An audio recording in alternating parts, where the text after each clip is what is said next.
Hello,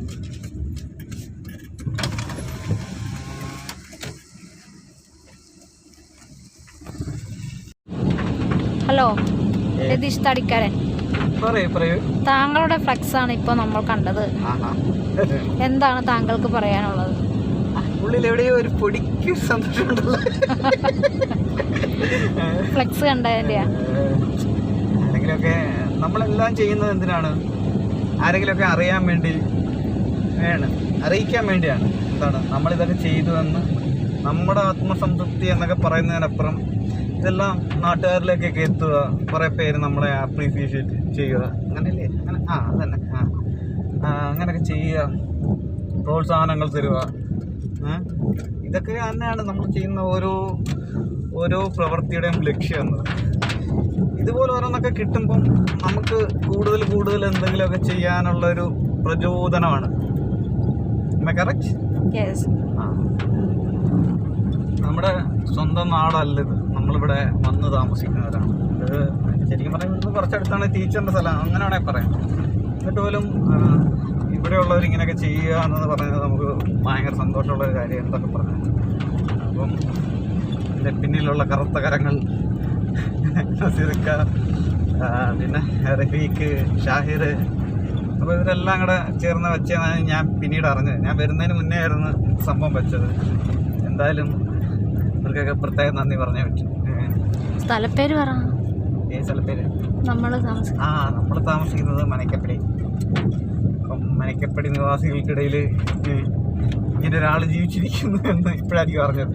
കാരണം നമുക്കിവിടെ അങ്ങനെ ആരുമായിട്ടും ഒരു ഇതില്ല. ചുമ്മാ പോകുന്നു, വണ്ടിയിൽ പോകുന്നു, വരുന്നു, എന്നതിനപ്പുറത്തേക്ക് നമ്മുടെ നാടല്ലല്ലോ. അപ്പം പക്ഷെ ഇപ്പോൾ ഇത് നമ്മുടെ നാട് പോലെ എല്ലാവരോടും ഭയങ്കര സ്നേഹം, നാട്ടുകാരുടെ പോലെ അല്ലേ? നാട്ടുകാരോടും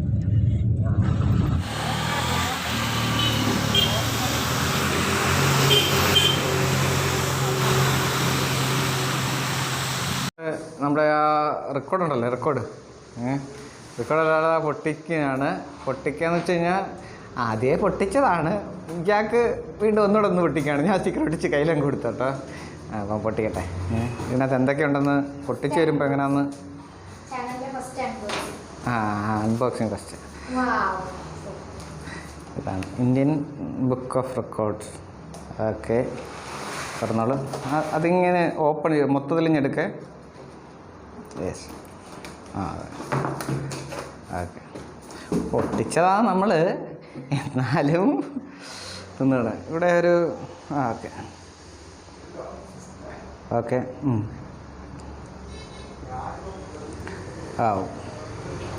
ഇന്ത്യൻ ബുക്ക് ഓഫ് റെക്കോർഡിൻ്റെ ഒരു ബുക്ക്.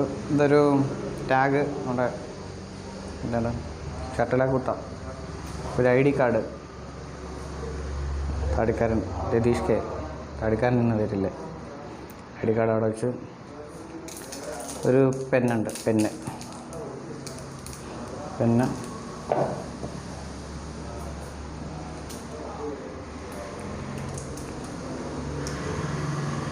തക്കാലം അവിടെ ഇരിക്കട്ടെ. Okay, okay. ഇനി ഒരു book. Hey, India book of records 2021. ഇനിയാണ് പ്രധാന സാധനം. ഇതാണ് മെഡല്. ഫ്ലാഗൊക്കെ വരുന്നതെന്ന് കാണിച്ച്. അതിനകത്തൊരു ഫ്ലാഗ് ഇങ്ങനെ പോകും, അതാണ് ഇട്ടത്. അതന്നെ. എന്നിട്ട് ലോഗോയിൽ ഇന്ത്യ ബുക്ക് ഓഫ് റെക്കോർഡ്സ് എന്ന് എഴുതിയിട്ടുണ്ട്. ഓക്കെ. ഇനി ഒരു കാർ സ്റ്റിക്കർ. ഇത് 2 ഉണ്ട്. ഒരെണ്ണം നമ്മൾ വണ്ടിയുടെ പുറത്തെ ഒട്ടിച്ച്, കിട്ടിയൊരെണ്ണം ഒട്ടിച്ച്. ഇത് സർട്ടിഫിക്കറ്റ്. അക്ഷരാഭ്യാസമുള്ള ആരെങ്കിലും ഒന്ന് വായിക്കൂ. Largest portrait of Pandit Jawaharlal Nehru using water colour drops. അപ്പോൾ ഇതാണ് സംഭവം. ഒന്ന് എടുത്ത് പിടിച്ചേ. മെഡലൊക്കെ എടുത്ത് കഴുത്തിലണിഞ്ഞിട്ട് പിടിക്കൂ സാറേ. എന്നെ കഴുത്തിലടിക്കണ്ടേ? കഴുത്തിലിട്, കഴുത്തിലിട്. ചുമ്മാ ഇടുന്നത്, എന്നിട്ട് ഞാനൊരു ഇതാക്കാൻ വേണ്ടി കഴുത്തിലിട്. ഓക്കെ, ഓക്കെ ഇനി ഇതെടുത്ത് പിടി റെക്കോർഡ് ഇതെടുത്ത് അത് വേണ്ട സ്റ്റിക്കർ വേണ്ട സ്റ്റിക്കർ പറ്റിയല്ലേ അതൊന്ന് ഒത്തുപിടിച്ചു yes India book of record holder teacher ഇതാണ്ട്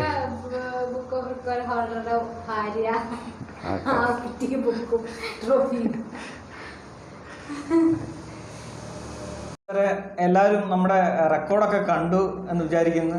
അപ്പം ആ റെക്കോർഡിൻ്റെ കൂട്ടത്തിൽ കിട്ടിയ 1-2 ബോണസാണ് ഇതായിരിക്കുന്നത്. 2-3 കിട്ടിയിട്ടുണ്ട്. അപ്പം അത് കിട്ടിയതിൻ്റെ പേരിൽ കിട്ടിയതാണ് കുറച്ച് ചെറിയ ആദരങ്ങളൊക്കെ. എന്തായാലും മൊത്തത്തിലങ്ങ് കളറാണ്. ഭയങ്കര സന്തോഷമുള്ള ഒരു ദിവസങ്ങളാണ് കടന്നുപോയത്. അപ്പം റെക്കോർഡ് എന്തിനാണ് കിട്ടിയെന്ന് എല്ലാവർക്കും ഡൗട്ടുണ്ട്. അപ്പം സംഭവം ഇതാണ്, നമ്മുടെ വാട്ടർ കളറിൻ്റെ ചെറിയ ചെറിയ ഡ്രോപ്പുകളുണ്ടല്ലോ, ചെറിയ തുള്ളികളൊക്കെ ചേർത്ത് വെച്ചിട്ടാണ് ഞാനൊരു ചിത്രം വരച്ചത്. അത് ജവഹർലാൽ നെഹ്റുവിൻ്റെ ഒരു ചിത്രമാണ് വരച്ചത്. അതിനാണ് നമുക്ക് റെക്കോർഡ് കിട്ടിയത്. ആ വീഡിയോ ഞാൻ വേറെ അപ്ലോഡ് ചെയ്യുന്നുണ്ട്. അതിൻ്റെ ഫുൾ വീഡിയോ ഇരിപ്പുണ്ട്. അപ്പോൾ അത് നമുക്ക് വേറൊരു വീഡിയോയിൽ കാണാം. അപ്പോൾ റെക്കോർഡിൻ്റെ കാര്യങ്ങൾ പറഞ്ഞ് ഇനി റെക്കോർഡ് കിട്ടിയതിന് ശേഷം ഈ റെക്കോർഡ് നമ്മൾ വാങ്ങിയത് സാംസ്കാരിക വകുപ്പ് മന്ത്രി സജി ചെറിയാൻ സാറിൻ്റെ കയ്യിൽ നിന്നാണ്. അപ്പോൾ അതിലേക്കൊക്കെ എത്തിയൊരു കാര്യം പറയാം. അത് വലിയൊരു ആഗ്രഹമായിരുന്നു. എനിക്ക് തോന്നുന്നു റെക്കോർഡ് കിട്ടിയക്കാട്ടിലൊക്കെ ഒരു വലിയ സന്തോഷമായിരുന്നു സാറിൻ്റെതൊക്കെ ഇത് മേടിക്കാൻ കഴിഞ്ഞതെന്ന് വെച്ചാൽ. ശരിക്കും പറഞ്ഞാൽ അതിനകത്തോട്ട് നമ്മളെ എത്തിച്ചത് എൻ്റെ പ്രിയപ്പെട്ട ഒരു സുഹൃത്ത് നസീബാണ്. അപ്പം അങ്ങനൊരു നല്ലൊരു സംഭവം കൂടി ഇതിനകത്തുണ്ടായി. അപ്പോൾ അതിനുശേഷം അവൻ്റെ കമ്പനിയിലാണ് ഞാൻ ഇന്ത്യയിൽ വർക്കൊക്കെ ഇഷ്ടംപോലെ ചെയ്തിട്ടുള്ളത്. അപ്പോൾ അവരുടെ കമ്പനിയുടെ പേരിൽ ഒരു ആദരം തന്നിരുന്നു. അതാണ് ആക്ഷൻ മീഡിയയുടെ. പിന്നെ നമ്മുടെ പ്രശാന്ത് സാറ്, VK പ്രശാന്ത്, നമ്മുടെ ഒരു വൈബിൻ്റെ ഒരു ആദരം തന്നിരുന്നു. അതും വലിയൊരു സന്തോഷമായിരുന്നു. പിന്നെ നാട്ടിൽ നിന്ന് ഒരു ആദരം കിട്ടിയതാണ്. അത് ആർട്ട്കോടെയാണ്. ആർട്ട്കോ ബാങ്കിൻ്റെ പേരിലുള്ള ഒരു ആദരമാണ്. നാട്ടിലെ സുഹൃത്തുക്കളും പിന്നെ പഞ്ചായത്ത് മെമ്പറും വാർഡ് മെമ്പറും പാർട്ടി പ്രവർത്തകരും എല്ലാവരും കൂടെ ചേർന്ന് വന്നൊരു ആദരവാണ്. എന്തായാലും അതിലും വലിയ സന്തോഷമുണ്ട്. എന്തായാലും റെക്കോർഡൊക്കെ മേടിക്കുമ്പോൾ നമുക്ക് ഭയങ്കര സന്തോഷമാണ്. ആ ഒരു സന്തോഷം എനിക്കുണ്ടായിരുന്നു. പക്ഷേ റെക്കോർഡ് അവിടെ മേടിക്കുമ്പോൾ കൂടെ വരാൻ പറ്റാത്തതിൻ്റെ പേരിൽ സങ്കടപ്പെട്ട ഒരാളിരിപ്പുണ്ട്. അപ്പം ആളോട് എനിക്ക് റെക്കോർഡ് കിട്ടിയപ്പോൾ എന്തായാലും സന്തോഷമായിരിക്കും, നമുക്കറിയാം. എന്തായാലും കൊണ്ടുപോയില്ല എന്നതിൻ്റെ പേരിൽ യുദ്ധങ്ങളൊക്കെ നടന്നു. അപ്പം അതിനെക്കുറിച്ച് എന്താണ് എന്ന് പറയാനുള്ളത് പറഞ്ഞിട്ടുള്ളായിരുന്നു. ഞാൻ ഇതൊന്നും ഉണ്ടെങ്കിൽ എനിക്ക് ലീവ് കിട്ടില്ലായിരുന്നു. എല്ലാവരും ചോദിച്ചു ഞാൻ എന്താ വരാത്ത, മെസ്സേജ് ഒക്കെ എന്താ പോകാത്തതെന്നൊക്കെ. പക്ഷേ എനിക്ക് ലീവ് കിട്ടത്തില്ലായിരുന്നു. അതായിരുന്നു. പിന്നെ ഈ മാസം നമ്മുടെ ഓണം വെക്കേഷനൊക്കെ വരികയാണ്. അപ്പോൾ ലീവ് പെട്ടെന്ന് സ്കൂളിൽ നിന്ന് എടുക്കാൻ പറ്റില്ല. അതാണ് ചേട്ടൻ്റെ ഒപ്പം പോവാതിരുന്നത്. മറ്റേ അവാർഡ് വാങ്ങിക്കുമ്പം കൂടെ വേണമെന്ന് ആഗ്രഹം ഉണ്ടായിരുന്നു. പക്ഷേ സാധിച്ചില്ല. കുഴപ്പമില്ല, സന്തോഷം തന്നെ. നല്ല ഏറ്റവും അടുത്ത സുഹൃത്തുക്കളാണ് കൂടെ പോയത്. അതിലെനിക്ക് സന്തോഷം. അയ്യോ, കൂടെ പോയൊരു കാര്യം പറഞ്ഞില്ല. കൂടെ പോയത് നമ്മുടെ വിശാലും അഭിലാഷുമാണ്. അഭിലാഷ് ശരിക്കും പറഞ്ഞാൽ നമ്മുടെ എല്ലാത്തിലും അങ്ങേറ്റം എപ്പോഴും കൂടെ ഉണ്ടായിരുന്നു. നമ്മുടെ യൂട്യൂബ് ചാനലിൻ്റെ ആദ്യം മുതലേ ഉള്ള. അതെ. പിന്നെ നമ്മുടെ നസീബിൻ്റെ കാര്യം എടുത്തു പറയേണ്ട കാര്യമാണ്. നസീബും ഇവരൊക്കെയാണ് കൂടെ ഉണ്ടായിരുന്നത്. നസീബ് ഖാനെ കുറിച്ച് 2 വാക്ക് പറയും. പാവം ഈ ട്രോഫിന് എൻ്റെ ഗേറ്റിനെ കൊടുത്തില്ലായിരുന്നു. സത്യമായിട്ട് ഞാൻ ട്രിവാൻഡ്രത്തേക്ക് വന്ന നല്ല ഐഡിയ ഉണ്ടാക്കിയാണ്. പേടിപ്പിച്ച് വാങ്ങിയെടുത്ത ഒരു അതെ പേടിപ്പിച്ച് വാങ്ങിയെടുത്ത ട്രോഫിയാണിത്. പിന്നെ എന്താണ് വേറെ മൊത്തത്തിലൊരു കളറായിരുന്നു. ഒരു ജീവിതത്തിലൊരു മാറ്റം. ഒത്തിരി പേര് വിളിച്ചു മെസ്സേജ് അയച്ചു. എൻ്റെയും അതങ്ങനെ തന്നെയായിരുന്നു. എല്ലാവർക്കും നന്ദി. അതെ, എല്ലാവർക്കും ഒരു നന്ദി പറയൽ കൂടിയാണ് നമ്മുടെ പരിപാടി. എല്ലാവരുടെയും വിശ്വസ് താടിക്കാരനെ അറിയിച്ചിട്ടുണ്ട്. ചുമ്മാ നേട്ടാ ഇതിനകത്തൂടെ പറഞ്ഞു, അല്ലാതെ എൻ്റെ അടുത്തൊന്നും പറഞ്ഞില്ല. മെസ്സേജ് അയച്ചവരൊക്കെ മെസ്സേജ് ഫോർവേഡ് ചെയ്തിട്ടുണ്ട്. പിന്നെ ആൾക്കാർ ചോദിച്ചു, പിന്നെ കുറേ ഡൗട്ടൊക്കെ ചോദിച്ചു. റെക്കോർഡിലുള്ള ഏതാണ് നെഹ്റുവിനെയൊക്കെ തിരഞ്ഞെടുക്കാനുള്ള കാര്യം എന്ന് വെച്ചാൽ കുറേ പേര് എന്നോട് ചോദിച്ചായിരുന്നു. അതിനെക്കുറിച്ച് എന്താ പറയാനുള്ളത്? നെഹ്റുവിനെ എന്തുകൊണ്ട് തിരഞ്ഞെടുത്തു എന്നൊക്കെ ചോദിച്ചു കഴിഞ്ഞാൽ, ഞാൻ ഏറ്റവും കൂടുതൽ ഇഷ്ടപ്പെടുന്ന ഒരു നേതാവാണ് നെഹ്റു എന്ന് പറഞ്ഞാൽ. അത് ഒരു കാരണമാണ്. പിന്നെ ഇന്ത്യ കണ്ടതിൽ വെച്ച് ഇത്രയും പ്രോഗ്രസീവായ ഒരു പ്രധാനമന്ത്രി പിന്നീട് ഉണ്ടായിട്ടുണ്ടോ, അതിന് ശേഷമോ ഉണ്ടായിട്ടുണ്ടോ എന്ന് എനിക്കറിയില്ല. എൻ്റെ കാഴ്ചപ്പാടിൽ അത്രയ്ക്കും ഒരു നല്ല നേതാവായിരുന്നു. അതിലൊക്കെ ഉപരി അത്രയും ജനകീയനാണ്. ഒരു പാർട്ടി എന്നതിനൊക്കെ അപ്പുറം എല്ലാവരുടെയും മനസ്സുകളിൽ ഒരു സ്ഥാനമുള്ള ഒരു നേതാവാണ്. അങ്ങനെ എല്ലാവർക്കും സമ്മതനായാണ്. അതിനെക്കാളും എനിക്കേറെ ഇഷ്ടമായത്. അതുകൊണ്ടാണ് നെഹ്റുവിലേക്ക് തന്നെ എത്തിയത്. ഈ കാലഘട്ടത്തിൽ നെഹ്റു കൂടുതൽ ആളുകളിലേക്ക് എത്താനാണ് നമ്മളായിട്ട് എത്താനാണ്. എന്നാലും ആ ഒരു സന്തോഷത്തിനാണ് അങ്ങനെ നെഹ്റുവിനെ തിരഞ്ഞെടുത്തത്. അങ്ങനെ എൻ്റെ അടുത്തും കുറേ പേര് ചോദിച്ചു എന്താണ് വേറെ ആരെയും തിരഞ്ഞെടുത്തത്. പിന്നെ നമ്മുടെ ഈ കളറിനെ കുറിച്ചും കളർ ടോപ്പിനെ കുറിച്ചൊക്കെ ഒരു കാര്യങ്ങളൊക്കെ പറഞ്ഞിട്ട് നമുക്ക് അവസാനിപ്പിക്കാൻ തോന്നുന്നു കേട്ടോ. അത് എല്ലാവരും ചോദിക്കുന്നു വാട്ടർ കളർ ഡ്രോപ്പ് വെച്ചാണെന്നറിയാം. പക്ഷേ ഇതെന്താണ് ഇതിനകത്ത് ശരിക്കും ഒരു സീക്രട്ടുണ്ട്. അതൊരു വലിയ സീക്രട്ടാണ് ശരിക്കും പറഞ്ഞത്. ഈ കളർ ഡ്രോപ്പ് അതെ രണ്ടുപേർ അറിയാവുന്ന സീക്രട്ട് രണ്ടുപേർക്ക് അറിയാവുന്ന സീക്രട്ട് അതിനകത്തുണ്ട്.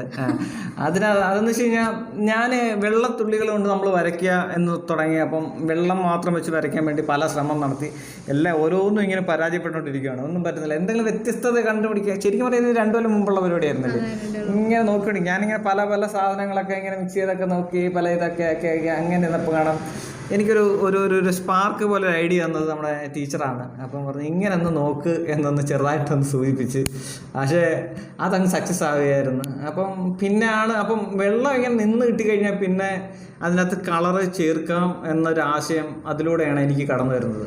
അപ്പം വെള്ളം ഇങ്ങനെ നല്ല മുത്തുമണി പോലെയാണ് എൻ്റെ പെയിൻറ്റിങ്ങിനകത്ത് ഇങ്ങനെ നിൽക്കുന്നത്. അതിനകത്ത് ചെറിയൊരു സീക്രട്ടുണ്ട്. ആ സീക്രട്ടായിട്ട് തന്നെ അവിടെ നിൽക്കട്ടെ. അങ്ങനെ ഇപ്പം പറ്റിക്കട്ടെ. വേണമെങ്കിൽ കണ്ടെത്തിയിട്ട് ചെയ്യണം. ഈ റെക്കോർഡൊക്കെ മറികടക്കണമെങ്കിൽ വേണമെങ്കിൽ കണ്ടെത്തി ചെയ്യണം. അപ്പോൾ അങ്ങനെയൊക്കെയാണ് കാര്യങ്ങൾ. അപ്പോൾ എങ്ങനെ അതിൻ്റെ പേരില്ലേ. അപ്പോൾ എല്ലാവർക്കും കാണുമല്ലോ. കൂടെ സപ്പോർട്ട് ചെയ്ത് എല്ലാവർക്കും സന്തോഷം. സപ്പോർട്ട് ചെയ്യാം. പക്ഷെ ചാനൽ സബ്സ്ക്രൈബ് ചെയ്യാൻ കേട്ടോ. ആരും അങ്ങോട്ട് കാണുന്നില്ല. ചാനൽ നിങ്ങളൊന്നും കാണുന്നില്ല. നിങ്ങൾക്ക് ഇഷ്ടമാവുന്നില്ലേ? എല്ലാവരും പറഞ്ഞു ഞങ്ങള് തമ്മിലുള്ള പേഴ്സണൽ വീഡിയോസ് ഒക്കെ ഇടാനായിട്ട്. പക്ഷേ അതിന്റെ കാരണം പേഴ്സണൽ വീഡിയോസ് ഇട്ട് ഇവിടെ ഞാൻ 100 ഐഡിയകൾ പറഞ്ഞു കൊടുക്കും. പിന്നെ സാറ് ഭയങ്കര ഇന്റലക്ച്വൽ ആയിട്ട്. അത് സംഭവം എന്താണെന്നറിയാ, ഈ 100 ഐഡിയക്കകത്ത് ഭയങ്കര ബുദ്ധിപരമായ ഐഡിയകളാണ്. ഈ 100 ഐഡിയ ഓരോന്ന് ഞാൻ എണ്ണി വിടാൻ പറയും. ഇവിടെ പറയണോ സാറിന് പിന്നെ വളരെ ഇന്റലക്ച്വൽ ആയിട്ട് ഐഡിയാസ് ഒരു ദിവസം 100 ഐഡിയ എങ്കിലും ഞാൻ പറഞ്ഞു. അതന്നെ ഐഡിയ മാത്രമേ ഉള്ളൂ, പക്ഷെ പ്രാവർത്തികമാക്കാൻ പറ്റാത്ത ചളി ഐഡിയ എന്നൊക്കെ പറയട്ടോ. നമ്മൾ സാധാരണ ഒരു ഷോർട്ട് ഫിലിം എടുക്കാൻ തുടങ്ങുന്ന പിള്ളേരൊക്കെ എന്ന് ചിന്തിച്ചിട്ട് പറയത്തില്ലേ, ഫസ്റ്റ് സീനിനകത്ത് ഒരു കപ്പലിനകത്തോട്ട് ഒരു ഫ്ലൈറ്റ് ഇടിച്ചിറങ്ങുന്നു, പൊട്ടിത്തെറിക്കുന്നു. ഇതേപോലെ നമുക്കൊരിക്കലും എടുക്കാൻ പറ്റാത്ത ഷോട്ടുകളാണ് അല്ലെങ്കിൽ സീനുകളാണ് ഇവിടെ ക്രിയേറ്റ് ചെയ്യുന്നത്. ഞാൻ അതിനകത്ത് ഇനി അതുപോലെ ഞങ്ങൾ തമ്മിലുള്ള കൂടുതൽ പേഴ്സണൽ വീഡിയോസ് വരുന്നതായിരിക്കും. സപ്പോർട്ട് ചെയ്യുക. നിങ്ങൾക്ക് ഇഷ്ടമാണെങ്കിൽ അടിയിൽ കമന്റ് ചെയ്യുക. എനിക്ക് ഒരു കാര്യം പറയട്ടെ. നമ്മൾ ഈ പേഴ്സണൽ വീഡിയോസ് ഇങ്ങനെ ഇടുമ്പോൾ ഈ ക്യാമറയും വീഡിയോയും ഒക്കെ കാണിക്കത്തക്ക രീതിയിൽ ഇതിന്റെ ബാക്കിൽ വേറൊരു ക്യാമറ കാണാം, ഒരു CCTV പോലെ ഒരു ക്യാമറ കിടക്കണം. അല്ല ഈ ഷൂട്ട് ചെയ്യുന്ന സമയം കഴിഞ്ഞിട്ടുള്ള അടി ഇങ്ങനെ പുറത്തായിരുന്നു. ഭയങ്കര ചളിയായി പോയി. പക്ഷെ അതൊരു സത്യമാണ്. അതാണ് ശരിക്കും കാണേണ്ട കാഴ്ച. വീഡിയോ എടുക്കണേ നല്ല DD കളക്കാറുണ്ട്. കാരണം വെച്ചാൽ 2 വ്യക്തികളാണല്ലോ, അഭിപ്രായ വ്യത്യാസം ഉണ്ടാവല്ലോ. അതെ അഭിപ്രായ വ്യത്യാസം ഉണ്ടാവും. അത് ചെറുതാക്കി കുഴപ്പമില്ലായിരുന്നു. അപ്പൊ ശരി. അപ്പം എല്ലാവർക്കും ബൈ. ചാനൽ സബ്സ്ക്രൈബ് ചെയ്യണം. അത് തന്നെ. താടിക്കാരനും ടീച്ചറും പിന്നെ